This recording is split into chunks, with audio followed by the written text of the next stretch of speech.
পরম করুণাময়ের নামে শুরু করছি। প্রাণপ্রিয় শিক্ষার্থী, সম্মানিত অভিভাবক, প্রিয় সহকর্মীবৃন্দ এবং আপনারা যেখান থেকে অথবা যে মাধ্যমে আমার এই লাইভ দেখছেন, আপনাদের সবাইকে আমার পক্ষ থেকে শ্রেণী অনুযায়ী সালাম ও শুভেচ্ছা।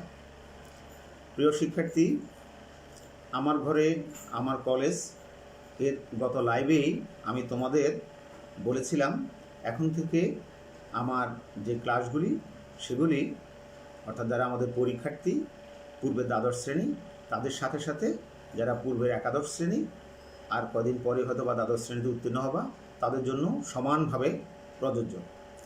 সত্যি বলতে কি, করোনা মহামারীর পূর্বে লকডাউন যখন শুরু হয় তার আগে আমরা ক্লাসে যে নিয়মিত শ্রেণী পাঠদান করেছিলাম তখন আমি যে পর্যন্ত পড়িয়েছিলাম আমার গত ক্লাস থেকে এই ক্লাসগুলো হচ্ছে তারই ধারাবাহিকতা।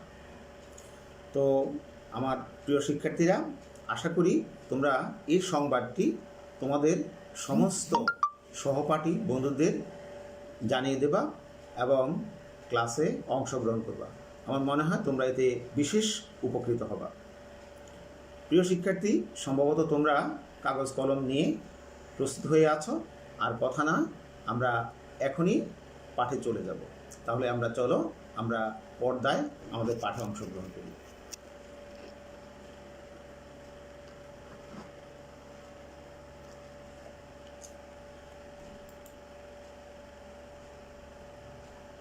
জীববিজ্ঞান ক্লাসে তোমাদের সবাইকে স্বাগতম ও শুভেচ্ছা। আমরা শুরুতেই পর্দায় কিছু অ্যানিমেশন দেখব। তো অ্যানিমেশনগুলো কিসের আমরা একটু দেখার চেষ্টা করি। প্রথম অ্যানিমেশন আমরা দেখতে পাচ্ছি একজন ভদ্রলোক বাহু প্রসারিত করে কিছু একটা সংকুচিত করছে এবং প্রসারিত করছে। আমি কিছু একটা বলছি এ কারণে আমরা এক্ষুনি ঠিক এর নামটা বলবো না। আমরা দ্বিতীয় যে অ্যানিমেশন সেটা দেখি। আমরা দেখতে পাচ্ছি পাকস্থলী সংকুচিত হচ্ছে এবং প্রসারিত হচ্ছে। আমাদের তৃতীয় অ্যানিমেশনটা, এটাও সম্ভবত তোমরা সবাই অনুমান করতে পারছো। এটা হলে আমাদের অতি প্রয়োজনীয় একটা অঙ্গ হৃৎপিণ্ড। হৃৎপিণ্ড সংকুচিত হচ্ছে এবং প্রসারিত হচ্ছে। তো তোমাদের প্রতি আমার কথা হচ্ছে, ছবির যে অঙ্গগুলি প্রত্যেকটি অঙ্গই হচ্ছে সংকোচন এবং প্রসারণশীল। আমরা সেটা ছবিতেই দেখতে পাচ্ছি। এই অঙ্গগুলি মূলত কি? আর আরেকটা প্রশ্ন, সেটা হচ্ছে এই অঙ্গগুলি কি আমাদের ইচ্ছা অনুযায়ী চলে? এগুলা আমার প্রশ্ন। এখন একটু চিন্তা করো 10 সেকেন্ড। আমার মনে হয় তোমাদের চিন্তাটা হয়ে গেছে, তোমাদের ধারণাই ঠিক। এই অঙ্গগুলি সবগুলি হচ্ছে বিভিন্ন ধরনের পেশি। তাই আজ আমাদের পাঠের বিষয় অর্থাৎ আলোচ্য বিষয় হচ্ছে পেশি টিস্যু। আমরা বাকি যে কতক্ষণ সময় আছি এই পেশি টিস্যু নিয়েই তোমাদের সাথে কাটাবো। আমরা যদি আজকের এই পাঠটা মনোযোগ দিয়ে দেখি তাহলে আমরা এখান থেকে কি পেতে পারি আমরা সেই জিনিসগুলো দেখব। অর্থাৎ এই পাঠের শিক্ষণফল, তুমি কেন এই পাঠটা দেখবে, অর্থাৎ এই পাঠে কী বিষয় নিয়ে আলোচনা হবে। এ পাঠ শেষে তোমরা যারা শিক্ষার্থী আছো তোমরা পেশি টিস্যু কী তা বলতে পারবে, একটা পেশি কি বৈশিষ্ট্য হয় এবং পেশি টিস্যু কয় ধরনের তার শ্রেণীবিভাগ তোমরা বর্ণনা করতে পারবে। বিভিন্ন প্রকার পেশির গঠন ও কাজ তোমরা ব্যাখ্যা করতে পারবে। আমরা এবার যে কথাটা বলছিলাম, আমরা দেখব পেশি টিস্যুটা আসলে কি। দেখো, কোনো এক পাঠে আগেই বলেছিলাম আমাদের যখন ভ্রূণ সৃষ্টি হয় তখন এই ভ্রূণের 3টা স্তর থাকে। মাঝখানে যে স্তরটা সেটাকে বলা হয় মেজোডার্ম। এই মেজোডার্ম থেকে উদ্ভূত যে টিস্যুটা সংকোচন এবং প্রসারণক্ষম অসংখ্য তন্তুর সমন্বয়ে গঠিত, তাকে বলা হচ্ছে পেশি অথবা পেশি টিস্যু। এখন মানুষের দেহে মোট কত ধরনের পেশি বা পেশি টিস্যু পাওয়া যাবে আমরা সেটা দেখব। তোমরা একটা পাই চার্ট দেখতে পাচ্ছ, আর একটু খেয়াল করো আমার মাউস পয়েন্টার। প্রথম যে ধরনের পেশির কথা আমরা বলবো তা হচ্ছে ঐচ্ছিক পেশি। এটাকে আমরা কেউ কেউ অন্য কথায় বলি কঙ্কাল পেশি। আরেকটা পেশি, এটাকে বলা হচ্ছে অনৈচ্ছিক পেশি বা এটাকে বলা হচ্ছে মসৃণ পেশি। আর আরেকটা পেশি, এটাকে বলা হচ্ছে হৃৎপেশি। বলে রাখা ভালো, দেহের বিভিন্ন জায়গায় ঐচ্ছিক পেশি এবং অনৈচ্ছিক পেশি পাওয়া যায়, কিন্তু হৃৎপেশি একমাত্র, আমি আবারও বলছি, একমাত্র হৃৎপিণ্ডেই পাওয়া যায়। আমরা এবার দেখব সাধারণত কোথায় কোন পেশি পাওয়া যায়, এরকম একটা ছবি, যাতে করে আমরা খুব সহজে অনুমান করতে পারি যে কোন পেশিটার প্রাপ্তিস্থান কোথায়। আমরা যদি কঙ্কাল পেশির কথা বলি, তাহলে কঙ্কাল পেশি পাওয়া যাবে বিভিন্ন বড় বড় যে হাড়গোড় তোমরা দেখতে পাচ্ছ, একটা বাহুর অস্থি সেখানে আছে। হৃৎপেশি আগেই বলেছি হৃৎপিণ্ড। আর মসৃণ পেশি, যেটা মসৃণ পেশি অর্থাৎ যেটা কিনা আমরা বলছিলাম তোমার অনৈচ্ছিক পেশি, সেটা পাওয়া যাবে তোমার পরিপাক নালীর বিভিন্ন অংশে। আমরা এবার দেখব পেশি টিস্যুর বৈশিষ্ট্য, যেটা আমাদের শিখন ফলে ছিল। কি হলে পরে আমরা বলবো যে এটা পেশি টিস্যু। তো আমরা সেই বৈশিষ্ট্যগুলি একটু দেখার চেষ্টা করি। প্রথম কথা হচ্ছে, পেশির যে কোষগুলো সে যেখানেই হোক, এগুলো তুলনামূলকভাবে লম্বা এবং সরু,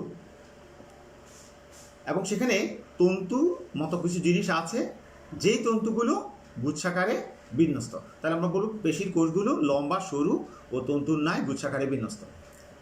প্রতিটি কোষ অর্থাৎ পেশির কোষ সুস্পষ্ট নিউক্লিয়াস যুক্ত, এবং এর বাইরের দিকে যে আবরণ থাকে সেটাকে বলা হচ্ছে সার্কোলেমা। আমরা কোষের ক্ষেত্রে যেটা প্লাজমালেমা বলি, এখানে বলবো সার্কোলেমা। আমরা একটু মাউস পয়েন্টারটার দিকে একটু খেয়াল করি, তাহলে এই যেমন এটা হচ্ছে গিয়ে যেখানে আছে নিউক্লিয়াস, আর তার বাইরের দিকে যে আবরণটা, অর্থাৎ সাধারণ কোষের ক্ষেত্রে আমরা যেটাকে প্লাজমালেমা বলি, এটাকে আমরা বলবো সার্কোলেমা। আর সার্কোলেমার ভেতরে কি থাকে? সাধারণত কোষের ভেতরে যেরকম অর্থাৎ সাইটোপ্লাজম থাকে, এখানে সার্কোলেমার অভ্যন্তরে যে সাইটোপ্লাজম, সেটার নাম হচ্ছে সার্কোপ্লাজম, যা মায়োফাইব্রিল নামক সমান্তরালভাবে বিন্যস্ত কতগুলো তন্তু ধারণ করে। আমি কতগুলো তন্তুর নাম বলেছি, সেগুলোর নাম বলেছি মায়োফাইব্রিল। এই যে মায়োফাইব্রিল, এগুলো অ্যাক্টিন ও মায়োসিন এই ধরনের প্রোটিন ফিলামেন্ট দ্বারা গঠিত। তোমরা এই নামগুলো একটু খেয়াল রাখবা, মায়োফাইব্রিল, অ্যাক্টিন, মায়োসিন। এই প্রশ্নগুলো তোমাদের বিভিন্ন সময়ে নৈর্ব্যক্তিক পরীক্ষার প্রশ্নে দেওয়া হয়। এই নামগুলো দেখলে তোমরা যেন ঘাবড়ে না যাও, তাই এখন থেকে একটু মনে রাখার চেষ্টা করবা। আর নিচে একটা পেশি কোষকে দেখানো হলো। ইনফ্যাক্ট এখানে বাকলের মতো যে জিনিসটা দেখা যাচ্ছে, সেটা উপরের ছবির সার্কোলেমা নামক আবরণটা। তারপর দেখো এখানে ভেতরে ভেতরে সুতার মতো যেগুলো দেখা যাচ্ছে, আর এখানে অনেকটা ঝাঁটার শলার গোছার মতো ভেতর মনে হয় একটা শলা, তো সেটা হচ্ছে মায়োফাইব্রিল। আর পাশ থেকে এটা দেখা যাচ্ছে নিউক্লিয়াস। মাত্র একটা পেশি কোষকে এখানে দেখানো হয়েছে। আমরা পরের ছবিতে চলে যাই। এবার একটু খেয়াল করে দেখো, আমরা 3 ধরনের পেশির কথা বলেছিলাম। তো প্রথম যে ধরনের পেশি, এই পেশিটা হচ্ছে তোমার অর্থাৎ ঐচ্ছিক পেশি। তোমরা হলুদ ব্যাকগ্রাউন্ডে লাল ঠিক পর্দায় কতটুকু বুঝতে পারছো আমি জানি না, আমি একটু পড়ে শোনাচ্ছি। প্রথম, এটার নাম হচ্ছে ঐচ্ছিক পেশি। এটাকে কেউ কেউ চিহ্নিত পেশিও বলে, কেউ কেউ কঙ্কাল পেশিও বলে। তো দেখো, যেহেতু ঐচ্ছিক কথাটা বলেছি, আমরা বোধহয় একটু বলতে পারি যে সমস্ত পেশি প্রাণীর ইচ্ছামতো সংকুচিত হয় অথবা প্রসারিত হয়, তাদেরকে আমরা বলতে পারি ঐচ্ছিক পেশি। এরা কঙ্কালের গায়ে লাগানো থাকে বলে এদেরকে বলা হচ্ছে কঙ্কাল পেশি। এখন কঙ্কাল বলতেই এখানে মরা মানুষের কঙ্কালটা বুঝো না, অর্থাৎ আমরা যারা জীবিত আছি, আমাদের যে কাঠামো কঙ্কাল, তার গায়ে লাগানো পেশিগুলো, সহজ কথা আরও সহজ করে বললে অস্থির গায়ে লাগানো পেশিগুলাই হচ্ছে ঐচ্ছিক পেশি বা চিহ্নিত পেশি বা কঙ্কাল পেশি। ঐচ্ছিক তার মানে হচ্ছে ইচ্ছা অনুযায়ী সংকোচন প্রসারিত হয়, আমি যেরকম ইচ্ছা করলে আমার হাতটা গুটাতে পারি, প্রথম যে তোমাদের অ্যানিমেশনটা দেখালাম তার মতো। চিহ্নিত এর কারণ হচ্ছে এই পেশির গায়ে দাগ কাটা থাকে, আর কঙ্কাল বলা হচ্ছে এই কারণে এরা যেহেতু কঙ্কালের গায়ে লাগানো থাকে। কি কি আছে এখানে একটু খেয়াল করে শোনা। এই যে ঐচ্ছিক পেশি, এই ঐচ্ছিক পেশির গঠন যদি আমরা দেখতে যাই, ঐচ্ছিক পেশির কোষগুলা ইনফ্যাক্ট সমস্ত পেশির কোষগুলাই নলাকার, এটাও নলাকার, এখানে তন্তুর মতো গঠন আছে, এবং এই ঐচ্ছিক পেশির কোষগুলো যে কোষগুলো এগুলো তোমার একত্রে গুচ্ছবদ্ধ হয়ে থাকে এবং এটাকে বলা হচ্ছে ফ্যাসিকুলাস। একটু খেয়াল করবা, অনেক সময় পরীক্ষার প্রশ্ন থাকে ফ্যাসিকুলাস কি। তো ফ্যাসিকুলাসগুলো অর্থাৎ ফ্যাসিকুলাসের ভেতরে পেরিমাইসিয়াম নামক, ফ্যাসিকুলাসের বাইরে দিকে পেরিমাইসিয়াম নামক আবরণে কতগুলো ফ্যাসিকুলি একত্রিত হয়ে একটা গঠন তৈরি করে, ওটাকে বলা হচ্ছে এপিমাইসিয়াম। তাহলে এপিমাইসিয়াম নামক আবরণে আবৃত। আবার বলি, ঐচ্ছিক পেশির কোষগুলি নলাকার, দেখতে তন্তুর মতো এবং গুচ্ছবদ্ধ থাকে, আর এদেরকে বলা হচ্ছে ফ্যাসিকুলাস। ফ্যাসিকুলাসগুলি পেরিমাইসিয়াম নামক আবরণে এবং কতগুলি ফ্যাসিকুলি একত্রিত হয়ে আরেকটা আবরণ যেটার নাম হচ্ছে এপিমাইসিয়াম, এটা দ্বারা আবৃত থাকে। আর ঐচ্ছিক পেশির কোষগুলিতে বাইরের দিক থেকে যে আবরণটা থাকে সেটাকে বলা হচ্ছে সার্কোলেমা, আর ভেতরে থাকে সার্কোপ্লাজম, আর এখানে আড়াআড়ি ডোরাযুক্ত দাগ কাটা থাকে, যে কারণে এটাকে চিহ্নিত পেশি বলা হচ্ছে। আমরা এতক্ষণ যেটা বললাম যে ফ্যাসিকুলাস, পেরিমাইসিয়াম, এপিমাইসিয়াম, তার কিছুটা নমুনা আমরা পাশের পরের ছবিটাতে আমরা দেখতে পাবো। তো আমার মনে হয় তোমরা আমার মাউস পয়েন্টারটা যেখানে আছে সেখানে দেখতে পাচ্ছ। তো একদম সবচেয়ে বাইরে যে আবরণটা, এটার নাম হচ্ছে এপিমাইসিয়াম, এর ভেতরে গুচ্ছাকারে থাকে ফ্যাসিকুলাস, এবং এই ফ্যাসিকুলাসগুলো তোমার অনেকগুলো সুতার মতো জিনিস দিয়ে তৈরি। আর একদম সর্বশেষ অর্থাৎ একক যদি বলি, এটা অ্যাক্টিন এবং মায়োসিন নামক দুই ধরনের প্রোটিন উপাদান দিয়ে তৈরি। আমরা এবার দেখব এই ঐচ্ছিক পেশিগুলো কোথায় কোথায় ঠিক থাকে। অবস্থান দেখো, বিভিন্ন অস্থির সংযোগস্থল, চোখ, জিহ্বা, গলবিল এবং আমাদের হাতে ও পায়ে, এই সমস্ত জায়গায় সাধারণত এই অর্থাৎ পেশি, ঐচ্ছিক পেশি অবস্থান করে। আমরা একটা চার্টে দেখি, তাই তাড়াতাড়ি মনে থাকবে। এটা থাকবে আমাদের চোখে, এটা থাকবে আমাদের জিহ্বায়, এটা থাকবে আমাদের গলবিলে, এটা থাকবে আমাদের হাতে, পায়ে, এই জাতীয় অঙ্গ। এখন আমরা দেখব ঐচ্ছিক পেশি কী কাজ করে। আমরা যারা উন্নত প্রাণী, আমাদের ক্ষেত্রে চলনে, আমরা যে হাঁটাচলা করি, এই চলনে এই অর্থাৎ ঐচ্ছিক পেশি ব্যবহৃত হয়। অন্য কথায় উন্নত প্রাণীদের চলন এই পেশির মাধ্যমে সম্পন্ন হয়। এই পেশির কার্যক্ষমতা, এই পেশির কার্যক্ষমতাটা দ্রুত এবং শক্তিশালী। আমি চাইলেই যেরকম হাতটা ছুঁড়ে কাউকে একটা ঘুষি ছুটতে পারি, ঠিক এরকম চাইলে যেরকম বলটাতে লাথি মারতে পারি খুব দ্রুত। তাহলে এই পেশির কার্যক্ষমতা হচ্ছে মানে তোমার দ্রুত এবং শক্তিশালী। এই পেশির সংকোচন এবং প্রসারণ প্রাণীর ইচ্ছা অনুযায়ী নিয়ন্ত্রিত হয়। তাহলে আমরা ঐচ্ছিক পেশির কাজগুলো সম্পর্কেও জানলাম। এবার তোমরা একটু খাতা কলম নাও, তোমাদের একটা কাজ দেব যেটা তোমরা খাতায় লিখবা। ছোট্ট একটা প্রশ্ন দিচ্ছি, তারপর আমি আবার পর্দা ফিরে আসব। তোমাদের কাজটা হচ্ছে তোমরা খাতায় লিখবা একটা ছোট্ট প্রশ্ন, ফ্যাসিকুলাস কি? ফ্যাসিকুলাস একটু আগে তোমাদেরকে পড়ানোর সময় বলেছিলাম এই ফ্যাসিকুলাসের কথা। তো তোমরা এই ফ্যাসিকুলাস কি এখন একটু লিখে নাও। ফ্যাসিকুলাস কি? আমার মনে হয় তোমাদের এতক্ষণে কাজটা লেখা হয়ে গেছে। তো আমরা তাহলে আবার একটু পর্দায় চলে যাব। এবার পর্দায় দেখো, আমরা এবার পড়াবো দ্বিতীয় অংশটা, অনৈচ্ছিক পেশি। অনৈচ্ছিক পেশি, এটাকে আবার অন্য কথা বলা হচ্ছে মসৃণ পেশি। তাহলে কাকে বলবো? যেসব পেশির সংকোচন ও প্রসারণ প্রাণীর ইচ্ছাধীন নয়, অর্থাৎ আমরা আমাদের ইচ্ছা করলে এদের সংকোচন প্রসারণ করতে পারি না, এদেরকে আমরা বলবো অনৈচ্ছিক পেশি। তো এটা কিভাবে গঠিত হয়, কি কি আছে এতে, এটার গঠন যদি দেখি আমরা, এখানে কোষগুলো মাকু আকৃতির, অর্থাৎ কোষগুলো লম্বা ঠিকই, তবে দু মাথা একটু সূচালো। সার্কুলেমা বলে বাইরের দিকে যে পর্দার কথা বলেছিলাম, সে পর্দাটা আছে বাট একটু অস্পষ্ট। আর ভেতরে যে সাইটোপ্লাজম, দ্যাট ইজ সার্কোপ্লাজম, সেখানে অসংখ্য মায়োফাইব্রিল অর্থাৎ লম্বালম্বিভাবে বিন্যস্ত থাকে। কোথায় পাবো? আমাদের যে পাকস্থলী আছে, প্রথমেই যে ছবিটা দেখালাম, এই পাকস্থলীর মতো জায়গায়, অর্থাৎ যেখানে কোনো হাড়গোড় নেই, এই ধরনের অনৈচ্ছিক পেশি বা মসৃণ পেশি অবস্থান করে। তারপরে আমরা দেখব এটার কোষগুলো আমি বলেছিলাম লম্বাটে তো বটেই, সাথে সাথে সূচালো। তোমার পাশের ছবিটা দেখো, তাহলে তোমরা বুঝতে পারবে। আমরা এবার অবস্থান, আমরা মাত্র একটা ছবি দেখিয়েছিলাম, এছাড়াও বিভিন্ন জায়গায় অবস্থান করে, যেমন রক্তনালী, শ্বাসনালী, জরায়ু, রেচন জনননালী, চোখের আইরিশ প্রভৃতি স্থানে। তো আমরা দেখব এটা কাজ কি করে। মসৃণ পেশির অর্থাৎ যে অংশ, সেটা সাধারণত আমাদের শরীরের অভ্যন্তরস্থ যে সমস্ত অঙ্গ আছে তাদের অভ্যন্তরীণ অঙ্গাদির ছন্দবদ্ধ ক্রিয়াকলাপ এরা নিয়ন্ত্রণ করে।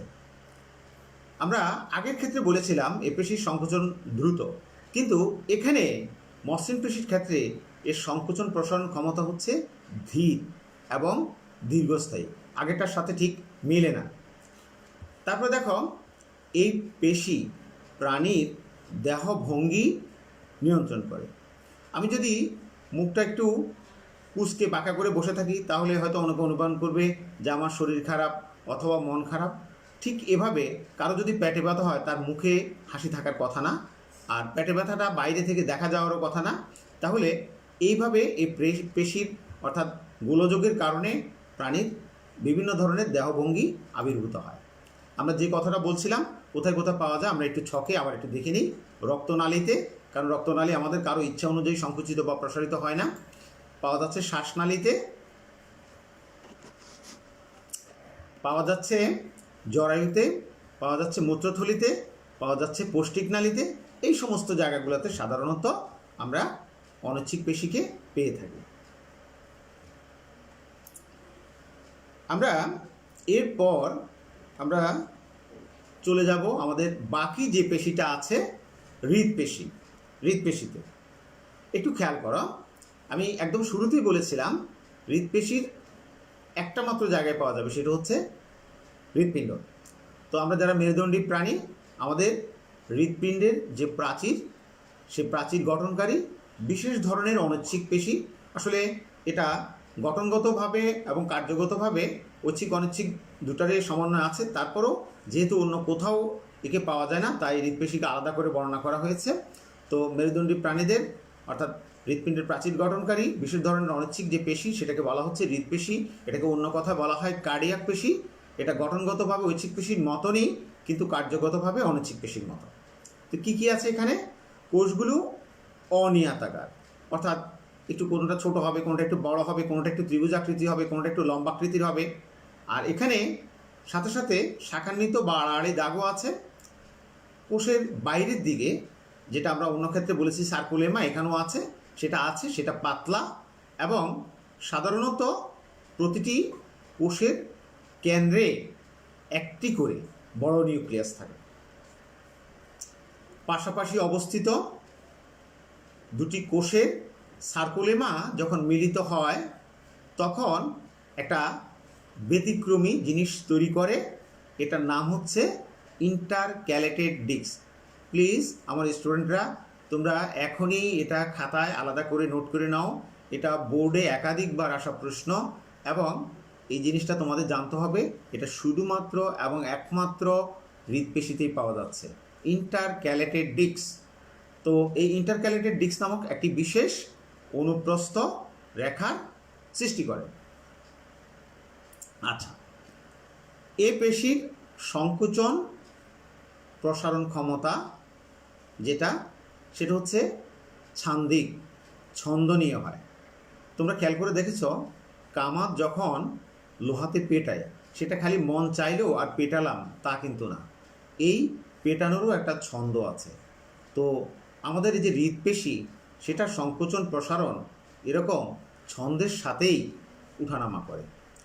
আর আরেকটা জিনিস, এটার সংকোচন প্রসারণটা দ্রুত এবং ক্লান্তিহীন। ক্লান্তিহীন বলতে আমরা আসলে যেটা বোঝাতে চেয়েছিলাম, একটা শিশু যখন মাতৃগর্ভে জন্ম লাভ করে, অর্থাৎ যখন থেকে তার হৃৎপিণ্ডটা চালু হয়, ঠিক তখন থেকে একটা লোক যদি 100 বছর কিংবা তারও বেশি বাঁচে, ততদিন পর্যন্ত এটা এই সংকোচন প্রসারণের কাজ করেই চলেছে। আমরা যদি ঘুমের মধ্যেও থাকি, আমাদের ক্লান্তি আছে, আমাদের বিশ্রাম আছে, কিন্তু হৃৎপিণ্ডের কোনো বিশ্রাম নেই। আর তোমরা বোধ করি এটা জানো, হৃৎপিণ্ড বন্ধ হয়ে যাওয়া মানে কি? হৃৎপিণ্ড বন্ধ হয়ে যাওয়া মানে অর্থাৎ একটা লোকের মৃত্যু। তো সেই হিসাবে আমরা বলতে পারি এ পেশির সংকোচন প্রসারণ ক্ষমতা ছান্দিক, ছন্দময়তার সাথে হয়, দ্রুত এবং ক্লান্তিহীন। বলে রাখা ভালো, তোমরা অন্য চ্যাপ্টারে হয়তো হৃৎপিণ্ড নিয়ে একটু পড়ে থাকো। যারা হৃদরোগের রোগী তাদের ক্ষেত্রে অনেক ক্ষেত্রেই এই ছন্দগুলো ব্যাহত হয়, আর ব্যাহত হয় বলেই তারা রোগাক্রান্ত হয়। আমরা এবার দেখব, এই হচ্ছে আমাদের হৃৎপিণ্ড এবং তার ভেতরে থাকা পেশি। তো আমরা অবস্থানটা দেখি। এটা হৃৎপিণ্ড প্রাচীরের যেখানে মধ্যবর্তী স্তর, আমি ঠিক এখানে হৃৎপিণ্ড হয়তো পড়াবো না, তারপরে একটু বলি। হৃৎপিণ্ডের যে পেশি প্রাচীর, তার বাইরের দিকে থাকছে এপিকার্ডিয়াম, মাঝখানে যে স্তরটা সেটা হচ্ছে মায়োকার্ডিয়াম, আর ভেতরের স্তরটা হচ্ছে অ্যান্ডোকার্ডিয়াম। ঠিক মধ্যবর্তী স্তর মায়োকার্ডিয়ামে এই পেশিটা অবস্থিত। তো কাজ, এই পেশির সংকোচন প্রসারণ ক্ষমতা পরিমিতভাবে দ্রুত, এবং একটু আগে আমি যেমনটি বললাম, এরা সাধারণত কখনো ক্লান্ত হয় না। এই পেশি হৃৎপিণ্ডের সংকোচন প্রসারণ ঘটিয়ে আমাদের প্রাণীর দেহে রক্ত সঞ্চালন প্রক্রিয়াকে নিয়ন্ত্রণ করে। তোমরা জানো, হৃৎপিণ্ড হচ্ছে একটা পাম্প যন্ত্রের মতো। হৃৎপিণ্ড যদি এই পাম্পটা না করে, তাহলে দেহের যে সমস্ত গুরুত্বপূর্ণ অঙ্গাদি আছে কোথাও, অর্থাৎ বিশুদ্ধ রক্ত, অক্সিজেনযুক্ত রক্ত পৌঁছায় না। তাহলে সেক্ষেত্রে আমাদের এই পেশিটা, একটা লোকের যদি একটা হাত নাও থাকে তার চলে, কিন্তু একটা হৃৎপিণ্ড না থাকলে চলে না। কারণ এই হৃৎপিণ্ডই বাকি যে সমস্ত অঙ্গ আছে তাদেরকে রক্ত সাপ্লাই দেয়, তথা তাদের অপরিশোধিত রক্তকে পরিশোধন করে। সে কারণে এই হৃৎপিণ্ডের কথা বলছি, এটা প্রাণীদেহে রক্ত সঞ্চালন প্রক্রিয়াকে নিয়ন্ত্রণ করে।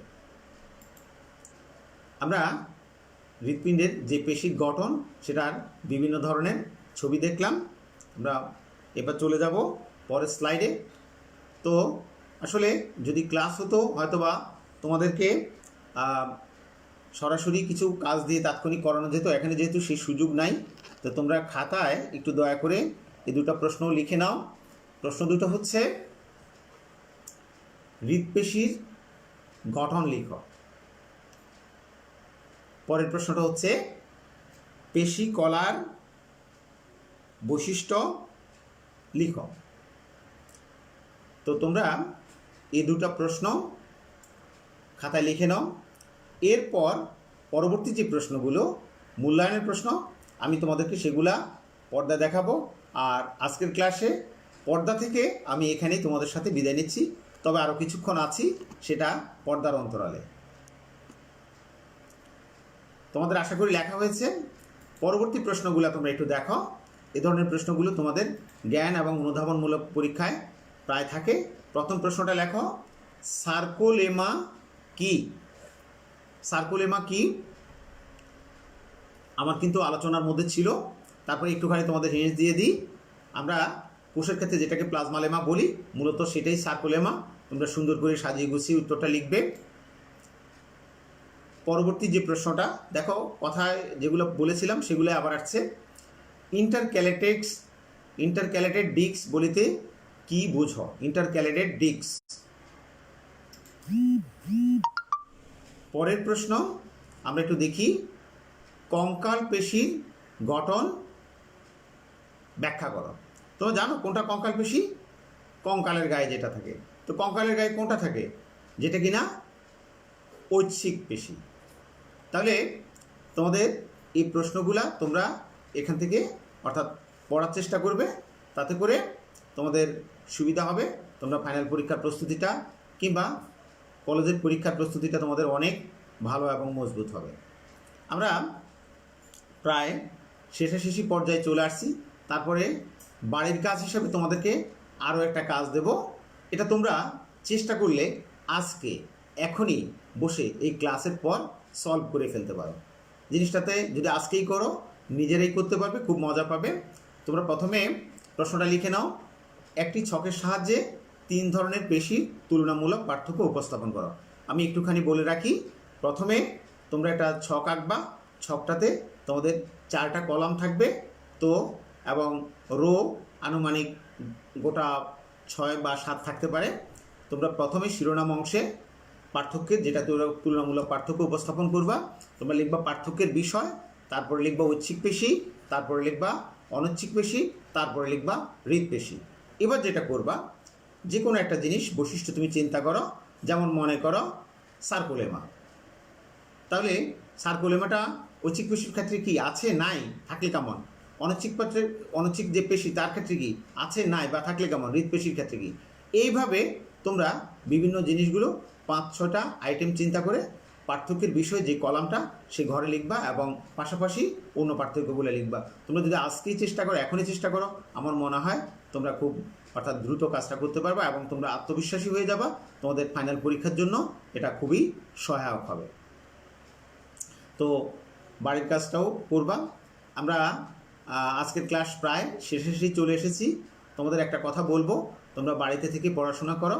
বাড়িতে থেকে যদি তোমরা পড়াশোনা করো তাহলে মহামারীর এই ভয়াল থাবা থেকে তোমাদের অর্থাৎ বেঁচে থাকার সম্ভাবনাটা বেশি।